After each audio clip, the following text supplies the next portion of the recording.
لهم والله يعصمك من الناس لعلهم يتفكرون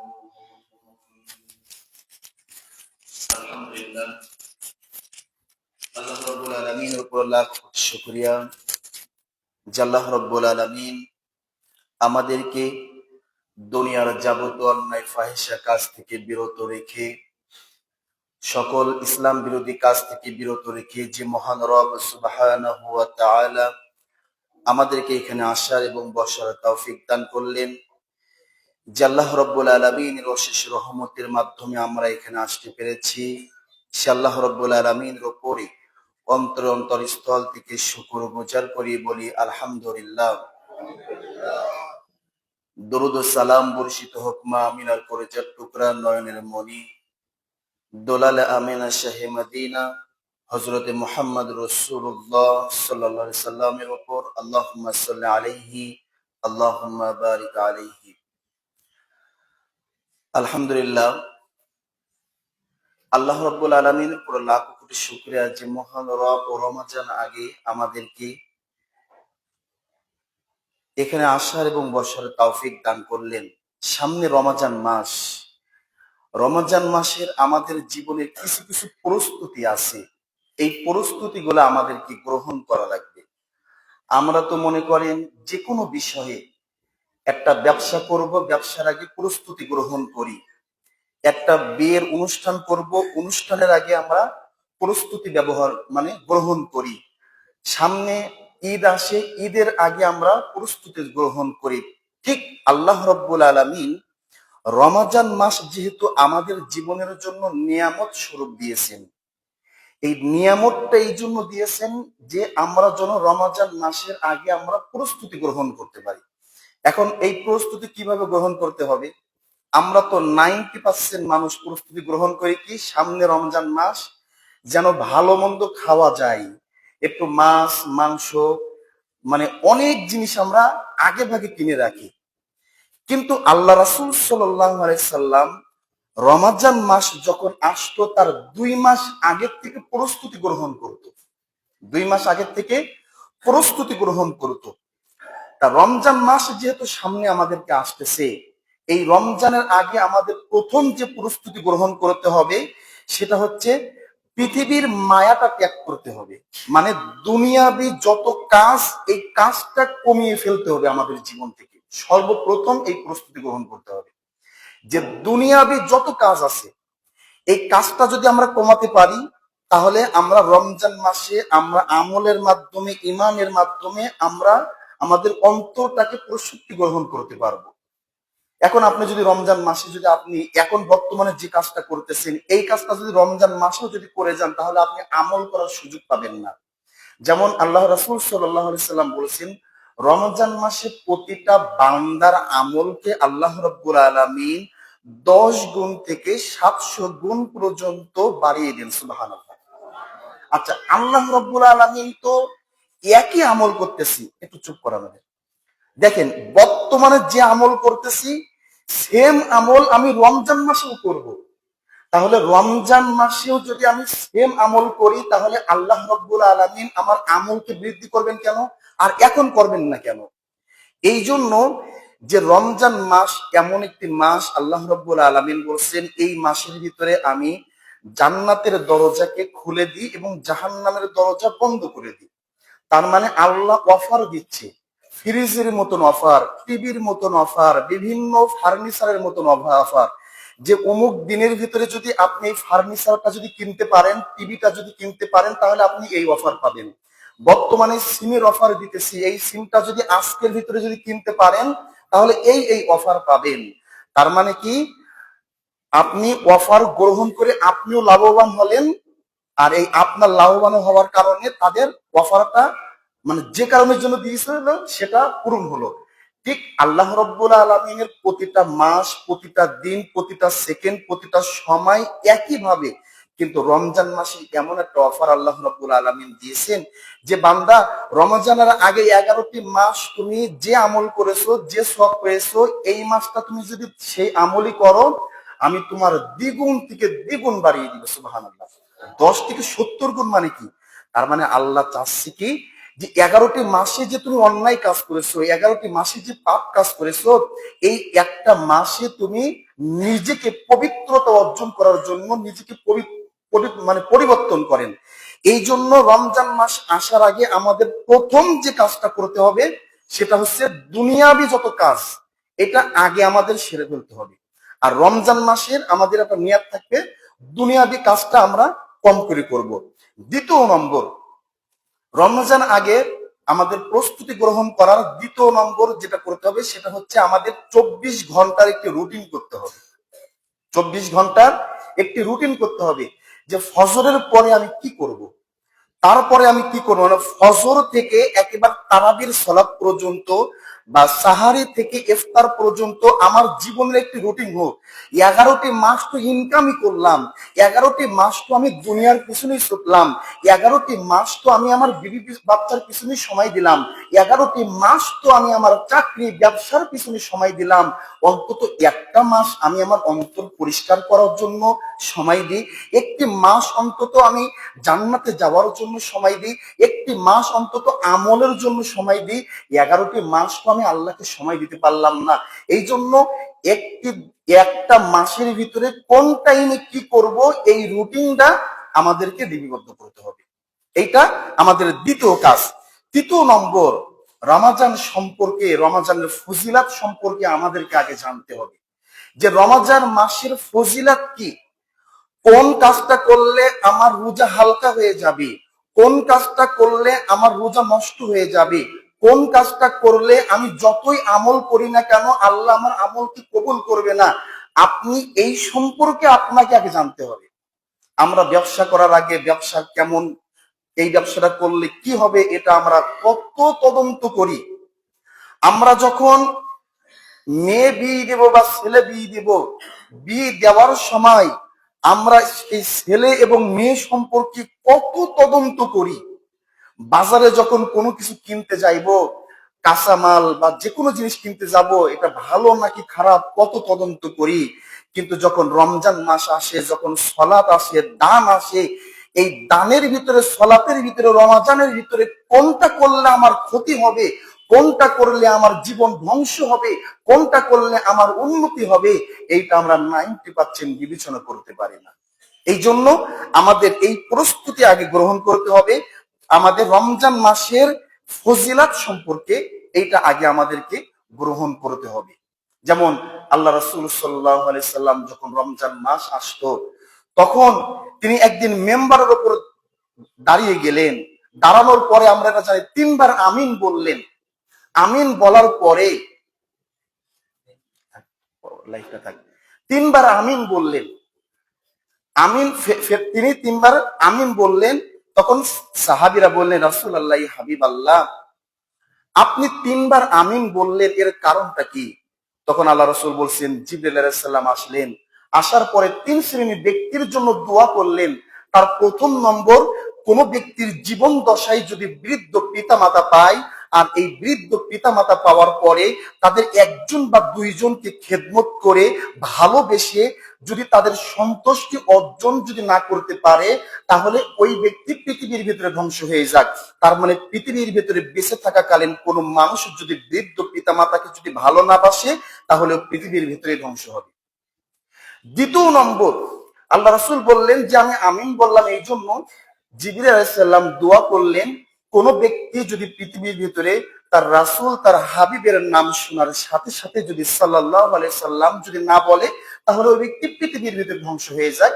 আমি রাসূল আমিন বললাম, তার মানে রাসূলের নাম শোনার সাথে সাথে সাল্লাল্লাহু আলাইহি সাল্লাম বলতে হবে। আজকে নেতার একটু মুড়ি খাওয়ার জন্য, 500 টাকার জন্য আমরা অসংখ্য মানুষ ইমান বিক্রি করতে পারি। মুড়ি খাওয়ার জন্য আমরা অসংখ্য মানুষ নিজের ইমানকে ধ্বংস করে দিতে পারি। একটু সাধারণ স্বার্থের জন্য, অর্থের জন্য পৃথিবীর ভিতরে ইমানের দিকে তাকাই না। কত মানুষ যে গতকালকে ভোটে তাদের ইমান বিক্রি করেছে টাকার কাছে, পৃথিবীর ভিতরে বসবে না। যেদিন মারা যাবে, কবরের ভিতরে যেদিন বুতানি খাবে, সেই দিন বসবে যে 500 টাকার জন্য, 1000 টাকার জন্য কেন আমি আমার ইমান বিক্রি করলাম। আপনি তো মনে করছেন আমি ভোট বিক্রি করেছি, ওরা তো ভোট না। আমি বলছি না কেউ টাকা দিছে, হয়তো আপনাদের টাঙ্গাইল বাসী আলহামদুলিল্লাহ সবাই আল্লাহর ওলি, জান্নাতের থেকে পালাই চলে আইছে, কিন্তু অন্যান্য জেলার মানুষ তো একটু খারাপ আছে। কোন জায়গায় না থাকলে আমাদের সাতক্ষীরা জেলার নামই বলতে পারি, এরা আল্লাহর ওলি না। মনে করেন আপনারা সাতক্ষীরা জেলা, টাঙ্গাইল জেলা সবার আল্লাহর ওলি, জান্নাতের থেকে পালাই চলে আসেন, কেউ টাকা দিয়ে ভোট বিক্রি করেন না। কিন্তু কেউ যদি করে থাকেন, এতটুকু নিশ্চিত থাকবেন 500 টাকায় হয়তো আপনার 1 কেজি পোল্ট্রির মাংস হবে, ব্রয়লার মাংস হবে, বা 1 কেজি মাছ কিনতে পারবেন। খাওয়ার পরে ওইটা 2-1 ঘন্টা পরে হজম হয়ে যাবে, কিন্তু কবরে যাওয়ার পরে ওই হজমের পাওয়ার কি, কবরে যাওয়ার পরে গুতানি খাওয়ার পর বুঝবেন, তার আগে আর বুঝতে পারবেন না। এই জন্য আপনি এই ইমান বিক্রি করার কারণে আপনার জীবন ধ্বংস হয়ে যাবে। যে কথা বলছিলাম, আজকে 500 টাকার জন্য যে নেতার চরিত্র ভালো না জানার পরও ফুলের চাইতে পবিত্র আমি স্লোগান দিচ্ছি, আর যে রাসূল আমাকে জান্নাতে নিয়ে যাবে, কিয়ামতের দিবসে আল্লাহ রাসূল যখন সিজদায় পড়ে যাবেন, আল্লাহ বলবেন, হে আমার হাবিব, আপনি আজকে কিসের জন্য সিজদায় আছেন? আপনাকে আমি জান্নাত দিয়েছি, পৃথিবীর ভেতরে জান্নাতের সুসংবাদ দিয়েছি, পৃথিবীর ভেতর থেকে আপনাকে আমি আগের গুনাহ, পরের গুনাহ, জীবনের সকল গুনাহকে মাফ করে দিয়েছি, আপনাকে আজকে আমি হাউজে কাউসারের পানি দান করেছি। এরপরও হে হাবিব, আপনাকে তো আজকে খুশি থাকার কথা, আপনি সিজদায় পড়ে আছেন কিসের জন্য?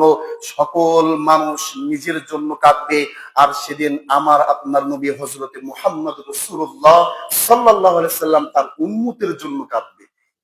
আপনি তো রাসূলের নিয়ে কিছুই করতে পারলেন না, নিজের জীবন দশায় রাসূলের সুন্নাতকে না আঁকড়ে ধরলেন, নিজের জীবন দশায় রাসূল যেটা আদেশ করেছেন সেটা বাস্তবায়ন করতে পারলেন, নিজের জীবন দশায় যতদিন বেঁচে আছে রাসূল যেটা নির্দেশ করেছেন, নিষেধ করেছেন, কোনটা মানলেন আর কোনটা পরিত্যাগ করলেন, রাসূলের কোনো কথাই তো শুনলেন না। এরপরও কিয়ামতের দিবসে ওই রাসূল সিজদায় পড়ে যাবে, মহান রব, আপনি আমাকে সব কিছু দিয়েছেন, কিন্তু আমার উম্মত আজকে জাহান্নামের ভিতরে যাবে, আমি হাবিব কেমন করে জান্নাতে যাই? আমার উম্মত হয়তো পাপ করেছে, আমার উম্মত হয়তো জেনে পাপ করেছে, অজান্তে পাপ করেছে, আমার উম্মত পাপিষ্ঠ, এটা আমি রাসূল জানি, কিন্তু আজকে আমার উম্মত জাহান্নামে যাবে, এটা আমি ভেবে কিভাবে আজকে আমি জান্নাতে যাই? আল্লাহ সেদিন বলবেন, হে হাবিব, আপনি মাথা উঁচু করুন, আপনার কি বলা আপনি বলুন। উম্মতের কথা যখন বলবেন তখন আল্লাহ বলবেন, ঠিক আছে ফেরেশতারা, জান্নাতে চলে যাও। যার অন্তরের ভিতরে সরিষার দানা পরিমাণ ঈমান আছে, এই ঈমান যার আছে, ওই ব্যক্তিকে নিয়ে তোমরা জান্নাতের ভিতরে চলে যাও। সুবহানাল্লাহ। তার মানে জান্নাতের ভিতরে চলে যাবেন সরিষার দানা পরিমাণ। এখন আপনি কি মনে করতেছেন, তাহলে সরিষার দানা যেহেতু, তাহলে তো আমরা সবাই যাবো জান্নাতে। সরিষার দানা ছোট হতে পারে, কিন্তু সরিষার দানার যে ওজন, এই ওজন সমতুল্য ঈমান নিয়ে 90% মানুষ মৃত্যুবরণ করবে না। আমি আপনি হয়তো ভাবতে পারি, এইবার আমি আসি, আল্লাহ রাসূল আবার সিজদায় পড়ে যাবেন, আল্লাহ দ্বিতীয়বার বলবেন, হাবিব মাথা উঁচু করুন, ফেরেশতারা জাহান্নামে চলে যাও। যার অন্তরের ভিতরে আদা সরিষা পরিমাণ, জাররা পরিমাণ আমল আছে, ঈমান আছে, তাকে নিয়ে জান্নাতে চলে যাও। তাকে নিয়ে জান্নাতে চলে যাওয়া যাবে, অসংখ্য উম্মত জাহান্নামী হবে। তখন আবার যখন সিজদায় পড়ে যাবে, তখন আল্লাহ রাব্বুল আলামিন বলবেন, হে আমার হাবিব, আমি ওয়াদা করেছিলাম কিয়ামতের দিবসে আপনার সুপারিশ গ্রহণ করব, আপনার সুপারিশ গ্রহণ করেছি, এবার আমি মহান রবের পালা। আল্লাহ রাব্বুল আলামিন তার নিজের অঞ্জলি জাহান্নামের ভিতরে ঢুকিয়ে দিবেন। যে একবার নিজের অন্তর থেকে লা ইলাহা ইল্লাল্লাহ এর উপর ঈমান এনেছে, ওই অঞ্জলির ভিতরে যত ঈমানদার ব্যক্তি সকলকে আল্লাহ জাহান্নাম থেকে জান্নাতের ভিতরে দিবেন। সুবহানাল্লাহ। আল্লাহ রাসূল যখন এটা বললেন, সাহাবীরা বললেন, রাসূলুল্লাহি হাবিবাল্লাহ, আল্লাহর অঞ্জলি তো অনেক বড়। আল্লাহ রাব্বুল আলামিন যখন জাহান্নামের ভিতরে হাত ঢুকিয়ে দিবেন, তখন তার ভিতরে তো ঈমান নাই এমন ব্যক্তিও তো উঠতে পারে। আল্লাহর অঞ্জলি হাত এত বড়, জাহান্নামের ভিতরে ঢুকে দেওয়ার পরে তো ঈমানহীন ব্যক্তি, কাফের, মুনাফিক, সেও তো আল্লাহর হাতের ভিতরে উঠতে পারে।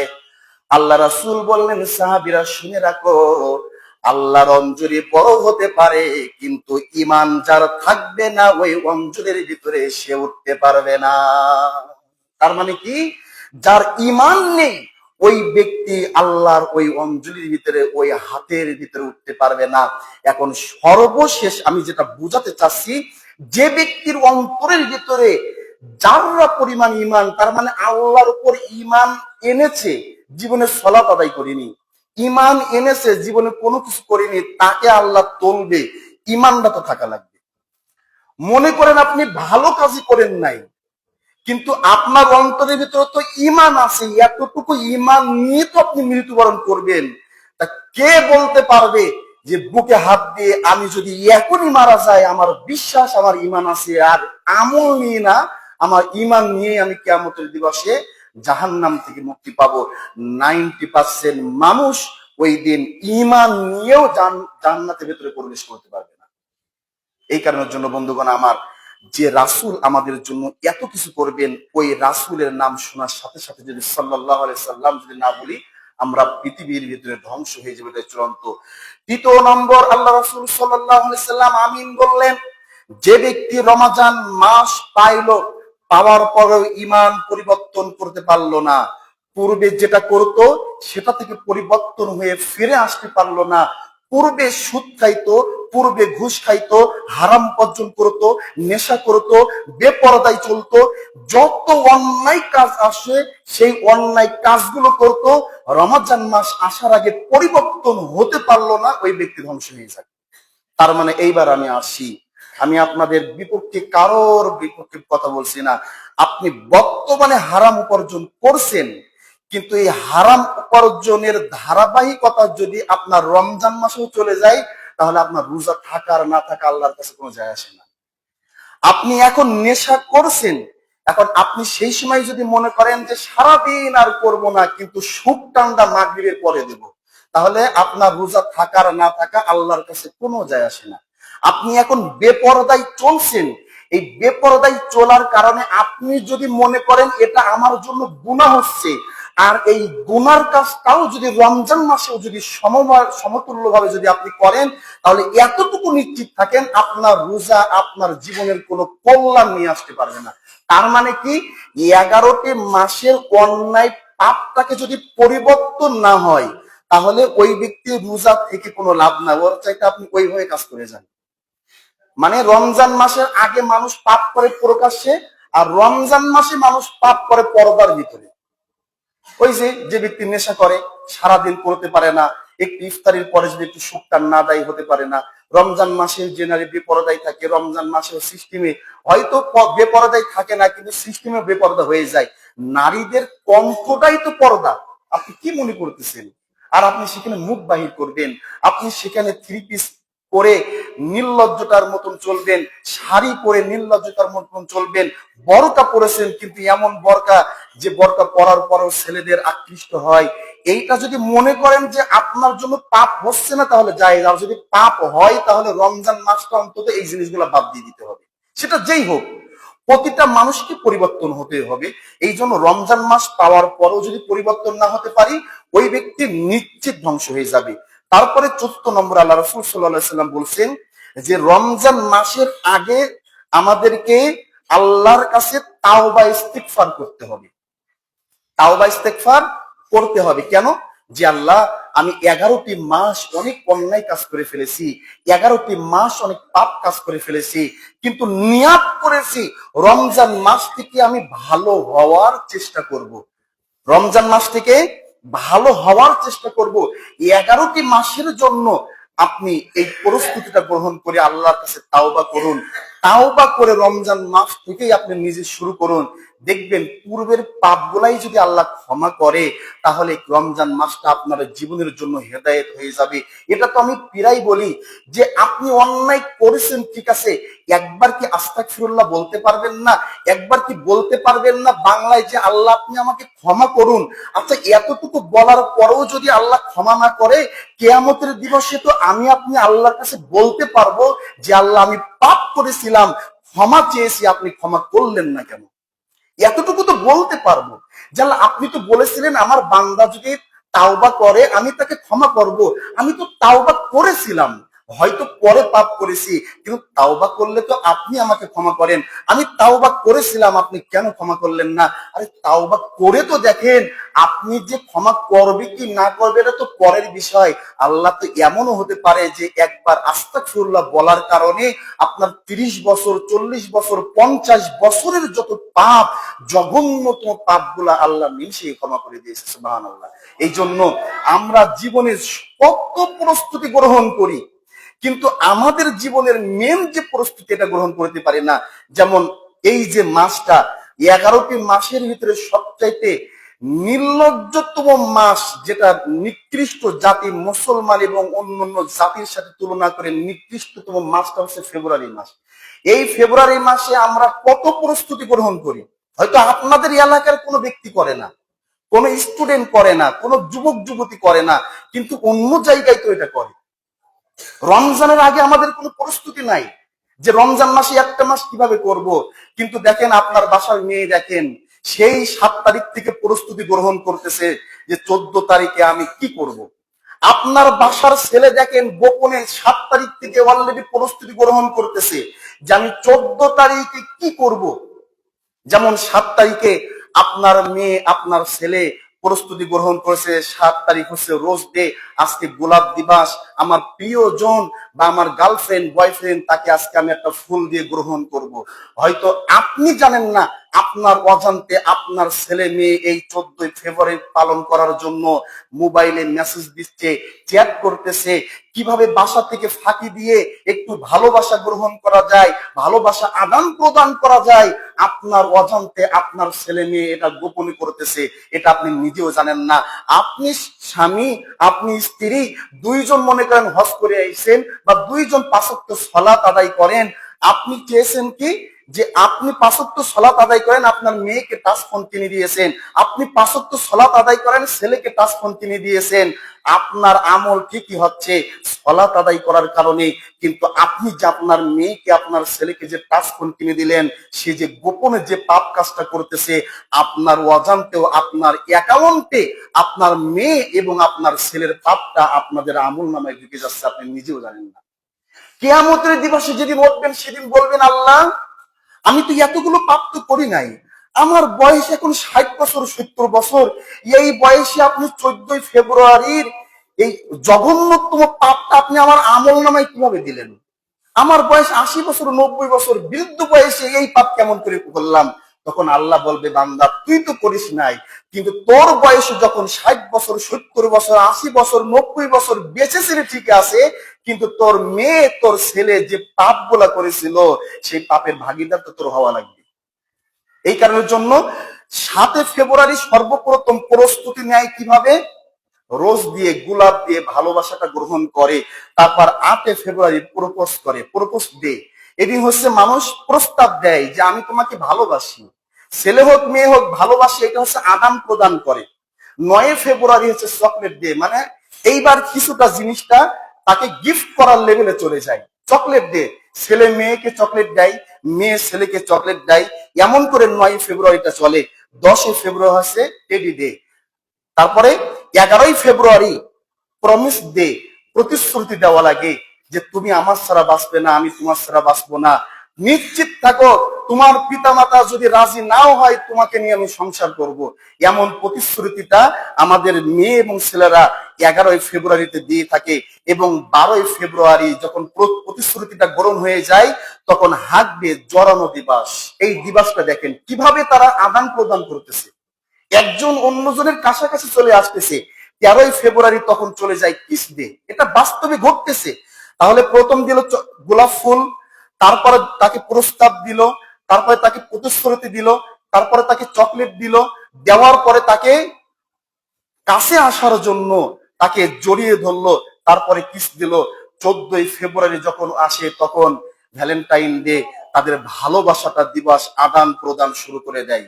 এই ভালোবাসা দিবস এটা নির্লজ্জতর এমন, পৃথিবীর ভিতরে এই 14 ফেব্রুয়ারি আপনার আমার অসংখ্য মেয়ে সেদিন ধর্ষিত হচ্ছে, অসংখ্য মেয়ে সেদিন লাঞ্ছিত হচ্ছে, অসংখ্য মেয়ের সেদিন তার জীবন নিয়ে খেলা হচ্ছে। আপনি নিজেও জানেন না যে আপনার মেয়েকে নিয়ে কয়জন ছেলে তার জীবন নষ্ট করতেছে, আপনার মেয়েকে নিয়ে কয়জন ছেলে তাকে নিয়ে প্রতারণা করছে। আপনি জানেন না আপনার ছেলেকে নিয়ে কয়টা মেয়ে এমন করতেছে, আপনি নিজেও জানেন না। আর জানেন তারপরও বলার মতন কোনো প্রস্তুতি গ্রহণ করেন না। এরা যে পাপ গুলা করতেছে, এই পাপ গুলার ভাগিদারটা কিয়ামতের দিবসে আপনাকে আমাকে হওয়াই লাগবে, এটাই হচ্ছে চূড়ান্ত। আপনার আমার শরীরে যদি সরিষার দানা পরিমাণ যদি ঈমান থাকে, তাহলে এই দিন কোন মানুষ 14ই ফেব্রুয়ারি ভালোবাসা দিবসটা পালন করতে পারে না। কিসের আবার মুসলমানের জন্য 14ই ফেব্রুয়ারি ভালোবাসার দিবস? মুসলমান জাতির জন্য 365 দিনই ভালোবাসা। সন্তান তার বাবা মাকে ভালোবাসবে, স্বামী তার স্ত্রীকে ভালোবাসবে, স্ত্রী তার স্বামীকে ভালোবাসবে। এই 14ই ফেব্রুয়ারি তারাই একমাত্র গ্রহণ করবে। সারাটি বছর যাদের সংসারে শান্তি নাই, স্বামী স্ত্রী ভালোবাসা বোঝে না, প্রেমিক প্রেমিকার ভালোবাসা বোঝে না, ওই একটা দিন তো ভালোবাসা আদান প্রদান তো করা লাগবে। এই আদান প্রদান করার কারণে আপনার মেয়ে, আপনার ছেলে, আপনার স্ত্রী, আপনার স্বামী ওই পার্কে এক গাছের এক পাশে এক সাইডে গিয়ে বাকবাকুম পায়রা বলে তারা জড়িয়ে ধরে। আপনি নিজেও জানেন না। আপনার অজান্তে আপনার স্ত্রী পালন করতেছে, আপনি নিজেও জানেন না। আপনার স্ত্রীকে আপনি টাচ ফোন কিনে দিয়েছেন, আপনার স্ত্রী গোপনে কি করে আপনি নিজেও জানেন না। আপনি থাকেন প্রবাস। আর আপনার স্বামীও যে, আপনি স্ত্রী আপনার স্বামীও যে আপনার অজান্তে কত জায়গায় কি করতেছে আপনিও জানেন না।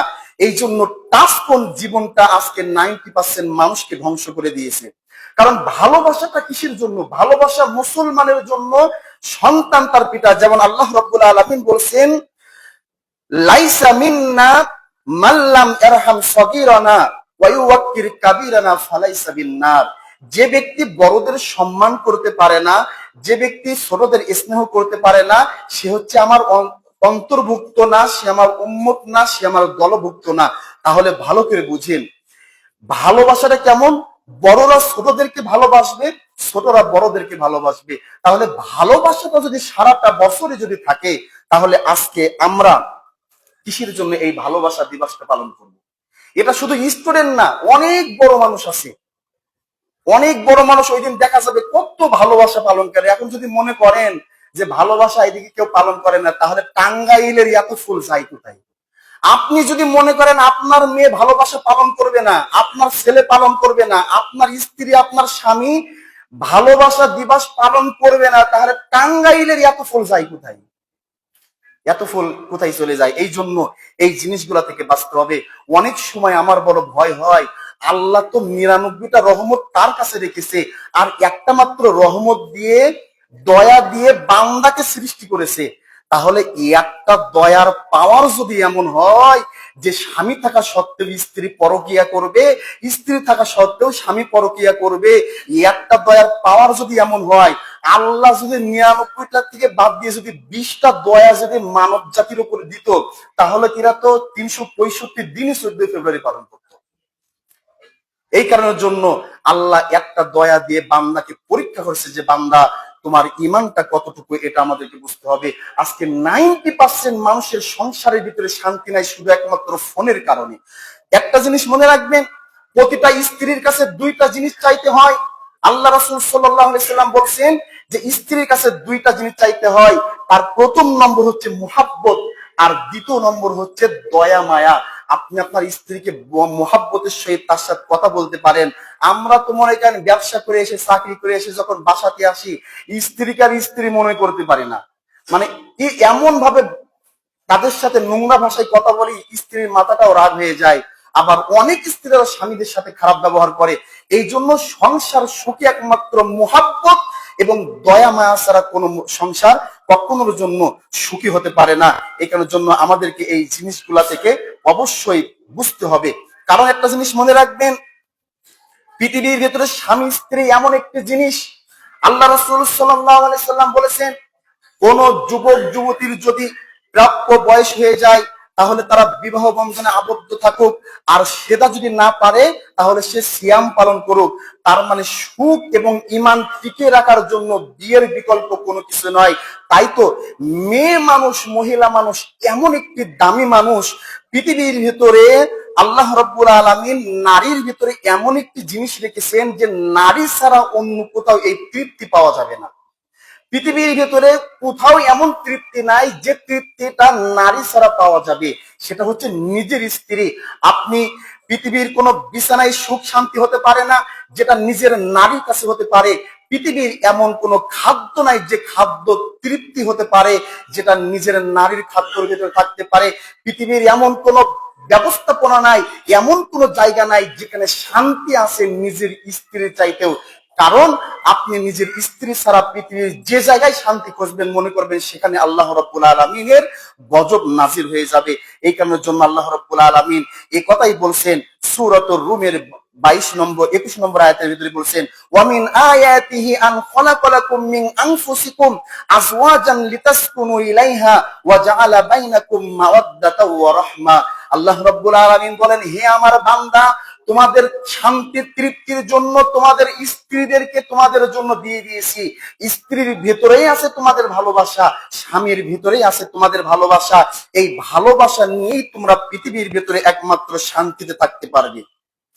পৃথিবীর ভেতরে আল্লাহ রাসূল সাল্লাল্লাহু আলাইহি সাল্লাম বলেন, আপনি সালাত আদায় করেন, দান সদকা করেন, কিন্তু আপনি যদি আপনার স্ত্রীর কাছে যদি ভালো না হতে পারেন তাহলে আল্লাহ রাব্বুল আলামিনের কাছে আপনি প্রকৃত মুসলমান না। আল্লাহ রাসূল সাল্লাল্লাহু আলাইহি সাল্লাম বলেন, কোন ব্যক্তি ততক্ষণ পর্যন্ত মুমিন হতে পারবে না, ততক্ষণ পর্যন্ত মুসলমান হতে পারবে না, ততক্ষণ পর্যন্ত ইমানদার ব্যক্তি হতে পারবে না, যতক্ষণ পর্যন্ত একটি স্বামী তার স্ত্রীর কাছে ভালো না হবে, আবার একটি স্ত্রী তার স্বামীর কাছে ভালো না হবে। তার মানে কি, আপনি যদি বলেন আপনি স্বামী মারা গিয়েছেন, আপনার স্ত্রী যদি বলে যে আমার স্বামী যতদিন বেঁচে ছিল ভালো মানুষ ছিল, যতদিন বেঁচে ছিল আসলে সে ব্যক্তি ইমানদার ছিল, আল্লাহ রাসূল সাল্লাল্লাহু আলাইহি সাল্লাম বলছেন মরার সাথে সাথে ওই স্বামী জান্নাতের ভিতরে চলে যাবে। সুবহানাল্লাহ। আবার কোন স্বামী যদি বলে যে আমার স্ত্রী মারা গিয়েছে, আমার স্ত্রী মারা গিয়েছে, যতদিন বেঁচে ছিল আমার কথা মতন থাকতো, যতদিন বেঁচে ছিল আমার কথার বাহিরে কোনো কাজ করতে পারে নাই, এমন স্ত্রী যদি মারা যায় তাহলে আল্লাহ রাসূল বলছেন স্বামী যে তার পক্ষে যে সাক্ষী দিয়েছে তাকে জান্নাতে যাওয়ার জন্য এতটুকু যথেষ্ট। সুবহানাল্লাহ। কাজেই আমরা আগে ভালো কি খারাপ এটা বিবেচনা করার জন্য বাইরে যাওয়ার প্রয়োজন নাই। আমার নেতা নেত্রীর চরিত্র ফুলের চাইতে পবিত্র আমার বলার প্রয়োজন নাই, ওর ঘরের মানুষের কাছে শুনলে বোঝা যাবে যে ওনার চরিত্র কেমন। এই জন্য আগে আমাদেরকে ভালো হতে হবে, আমাদেরকে নিজেদেরকে ঈমান টিকিয়ে রাখতে হবে। যেমন গতকালকে পত্রিকা একটা পড়েছি যে একটি নারী, তার হাজবেন্ড বিদেশ থাকে, সে গায়ে হলুদের অনুষ্ঠানে পরপুরুষের সাথে নেচেছে এবং ভুরু ফিল আপ করেছে, মানে অপকর্ম কাজ করেছে। তারপরের দিন তার স্বামী দেশে এসেছে, আসার পরে ওই স্বামী যখন স্ত্রীকে মারধর করলো, যখন জবাবদিহিতা করলো যে তুমি এই কাজগুলো কেন করলে, ওই স্ত্রী তখন 999 ফোন দিয়েছে। ফোন দেওয়ার পরে প্রশাসন আসলো, আসার পরে তাদের সামনে বলছে যে আমি, আমার স্বামী বিদেশ থাকে, গায়ে হলুদের অনুষ্ঠানে আমি আমার দেবরের সাথে নাচানাচি করেছি, তার জন্য সে আমাকে নির্যাতন করেছে। তখন পুলিশ জিজ্ঞাসা করেছে এটা কেন করলে, তখন বলছে আমার স্ত্রী, আমি কি আমার স্ত্রীকে শাসন করতে পারি না? তখন সেই স্ত্রী বলছে আমার জীবন, আমার লাইফ, আমি আমার ইচ্ছা যেটা ইচ্ছা সেটা করব। ও বলার কি, বাস্তব ঘটনা বলতেছে আমার স্বামী বিদেশ থাকে, আমি গায়ে হলুদের অনুষ্ঠানে নাচবো কি নাচবো না, ভুরু ফিল আপ করবো কি করবো না, কার সাথে কি করব, এইটা বলার স্বামীকে যদি বলে তো বিদেশ গেল কেন, তাকে দেশে থাকা লাগতো। সেই প্রশাসন পরবর্তীতে কোনো বিচার করতে পারে নাই, উল্টা স্বামীর ওপর নির্যাতিত হয়েছে যে তোমার স্ত্রী যেটা বলছে এটাই সঠিক। এইটা হচ্ছে বর্তমান সময়ের আইন। এমনকি আল্লাহ রাসূল সাল্লাল্লাহু আলাইহি সাল্লাম বলছেন কোন স্ত্রী তার স্বামীর কথার বাহিরে বাসা থেকে বাইর হতে পারবে না। এমনকি কোন স্ত্রীর নিজের পিতামাতা যদি মারা যায়, এর চাইতে আর কঠিন কাজ কি হতে পারে? নিজের আপন পিতামাতা মারা গিয়েছে, তারপরও ওই সময় যদি নিজের স্বামী যদি বলে তুমি তোমার বাবা মায়ের মুখ দেখতে পারবে না, যাইতে পারবে না, ওই স্ত্রী ওই বাসা থেকে তার নিজের বাপের বাড়ি নিজের বাবা মার মুখ দেখতে পারবে না। এর চাইতে কঠিন কাজ আছে? আর আজকে তো অসংখ্য, হয়তো আপনাদের বাতুলের ভিতরে এমন নাই, কিন্তু অন্যান্য জায়গায় আছে। স্বামীর কথার মানে কি, স্বামী যদি বলে ডাইনে যাও, ও যাই ভাই। আবার অনেকে স্ত্রীরা তো আবার বেয়ারা খায় না। আমরা যারা স্বামী আছি, আমরা আবার আল্লাহর ওলি। আমাদের স্ত্রীরা যে কথা শোনে না, সবসময় স্ত্রীদের দোষ দিলে হবে না, আমাদেরকে কন্ট্রোলে থাকা লাগবে। এমন ভাবে আমাদেরকে ফিটনেস তৈরি করা লাগবে যে আমি যদি আমার স্ত্রীকে যদি বলি, তাহলে আমার স্ত্রী আমার কথা শুনবে। আগে আমাদেরকেও ভালো হতে হবে, তাহলে স্ত্রীরা ইনশাল্লাহ ভালো হয়ে যাবে। যাই হোক, আজকে বক্তব্যের যে মেন বিষয়টা, সামনে রমজান মাস। রমজান মাসের আমাদের কয়েকটা প্রস্তুতি গ্রহণ করতে হবে। তার প্রথম নম্বর হচ্ছে, পৃথিবীর ভেতরে যত কাজ, দুনিয়াবি কাজটা এটা কমাই দিতে হবে, আগে শেষ করতে হবে। রমজান মাসে আমরা যেন দুনিয়াবি যত কাজ, এই কাজ থেকে যেন পৃথক থাকি। দ্বিতীয় নম্বর, রমজান মাসে আমরা 24 ঘন্টার জন্য একটি রুটিন করব, কোন টাইমে কোন কোন কাজ করব। আপনি দুনিয়াবি কাজ করেন, রিজিকের জন্য যান, আমি নিষেধ করছি না। আপনি আপনার বিবি বাচ্চার সময় দেন, নিষেধ করছি না। কিন্তু অন্তত একটা মাস আপনি আপনার নিজের জন্য, নিজের আমলের জন্য, নিজে যে 11টি মাস যে পাপ করেছেন, পাপ থেকে বাঁচার জন্য অন্তত একটা রুটিন করেন। এই টাইমে আমি সালাত আদায় করব, এই টাইমে আমল করব, এই টাইমে কোরআন তেলাওয়াত করব। তৃতীয় নম্বর, রমজান মাসের আগে এখন অনেক মা বোন বা পুরুষদের ভিতরে যাদের কাজা সিয়াম আছে, আমরা সিয়াম গুলো ভেঙেছি। এই শাবান মাসের ভিতরে আর কয়েকদিন আছে, এই কয়েকদিনের ভিতরে আমরা এই কটা সিয়াম আদায় করব, যেহেতু রমজান মাসে এটা আমরা করতে পারবো না। তারপরে কি, রমজান মাসের ভিতরে কোন কোন ফজিলাত আছে, কোন কাজটা করলে সিয়াম নষ্ট হবে, কোন কাজটা করলে আমল করার পরেও কবুল হবে না, কোন কাজটা করলে সকাল থেকে সন্ধ্যা পর্যন্ত সিয়াম পালন করলাম, কিন্তু এটা দেখা যাচ্ছে কিয়ামতের দিবসে এর যে রেজাল্ট এসেছে জিরো। এইটা যেন না হয়, কোন কাজটা করলে আমার আমলটা আল্লাহ কবুল করবে, এই প্রস্তুতিটা গ্রহণ করব।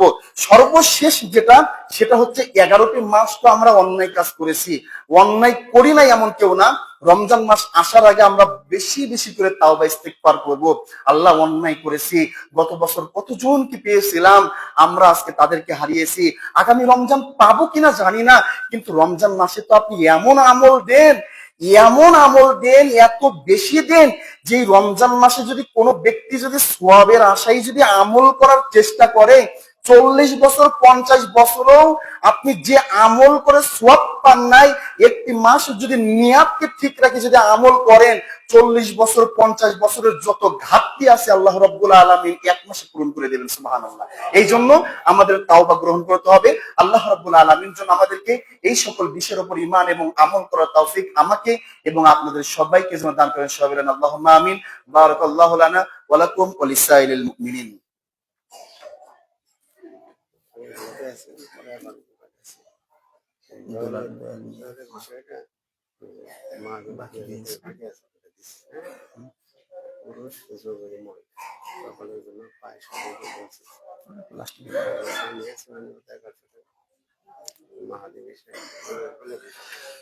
ইন্নাল হামদালিল্লাহি ওয়াহদাহু ওয়াসসালাতু ওয়াসসালামু আলা মান লা নাবিয়্যা বা'দা।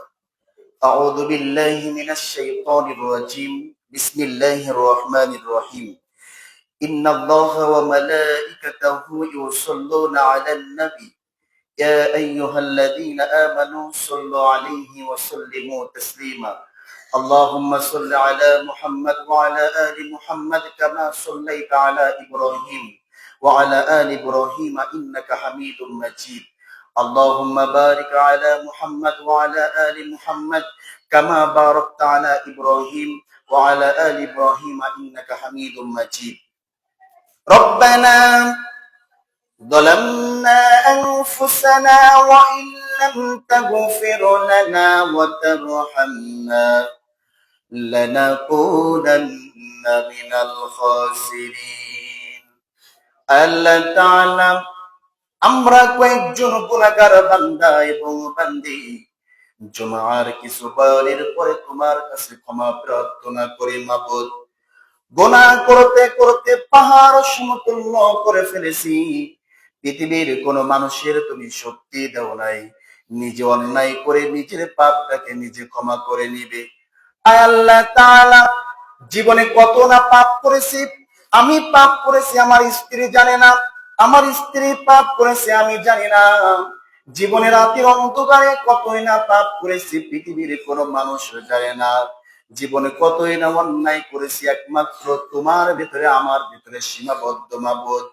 এই অন্যায় গুলা হয়তো, পাপ গুলা পৃথিবীর জগতে হয়তো প্রকাশ হচ্ছে না, কিন্তু কিয়ামতের দিবসে তোমার বিচার থেকে তো বাঁচতে পারবো না।